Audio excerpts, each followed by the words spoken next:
Hi, I'm Grace. I work at Garland Nursery. Today I'm going to be showing you how to plant your very own fairy garden that could turn out looking exactly like this. Fairy gardens are great because if you don't have very much space but you want to have a little Japanese maple or some ground covers but you have to keep your plants in a container, this is the perfect solution. It's also a really fun activity to do with your children.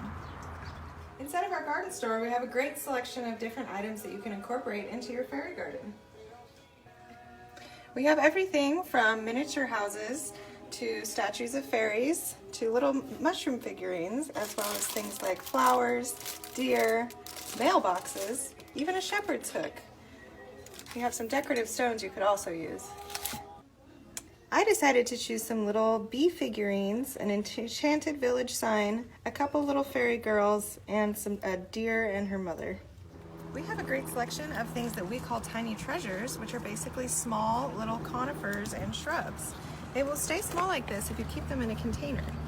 I am going to use this Japanese maple called Rustlin in the Pink because I think it has a great structure and it's going to create a really cute little vignette there. But you could also use something like a Wilma Goldcrest cypress, a Chamaecyparis, a hemlock, or a euonymus. A key part to any fairy garden is choosing the right plants. I'm going to be using a couple ground covers today, some Selaginella and also the Blue Star Creeper because they stay very low growing, but they also are very cute, and as you can see, this one has flowers. I'm also going to be using a few deer fern because it adds a little bit of texture and height, and they won't get to be too big in size. Just for fun, I'm going to pop in a few little 2-inch houseplants that are also going to stay quite low growing. Because I like symmetry, I am choosing to use 2 of the same types of plants multiple times. So of course we're going to put our Japanese maple in the middle, but then the way I like to arrange things is put one of each directly across from each other. And then if I have room in the end, or a little extra space I want to fill, I will pop these in just for an added dimension. Before I start planting, I'm going to add a healthy amount of our Biotone Natural Starter Fertilizer. This helps the roots really get established. Now, let's plant.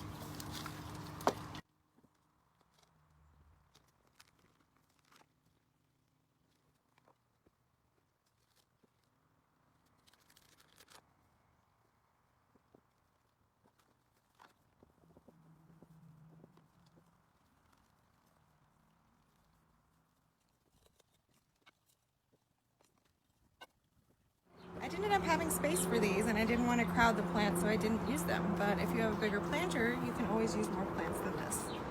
Now it's time to place our decorations. I have these little bees here, and instead of spacing them out, I think I'm going to create just a little tiny swarm so they can all be together, pollinating these flowers.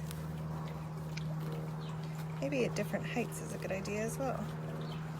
Not all bees fly the same. And then I have a couple little figurines. I think they're going to be dancing under the tree, somewhere that they can easily be seen, or maybe it'd be fun to put them in a little greenery. Then I have my deer, which I am going to place under the tree. And of course the sign for the Enchanted Village. Ta-da! I hope you were inspired by this fairy gardening video. You can find everything that you need to create your own fairy garden at Garland Nursery, whether it be in the garden store or out amongst our great selection of plants. Come on in and plant your fairy garden today.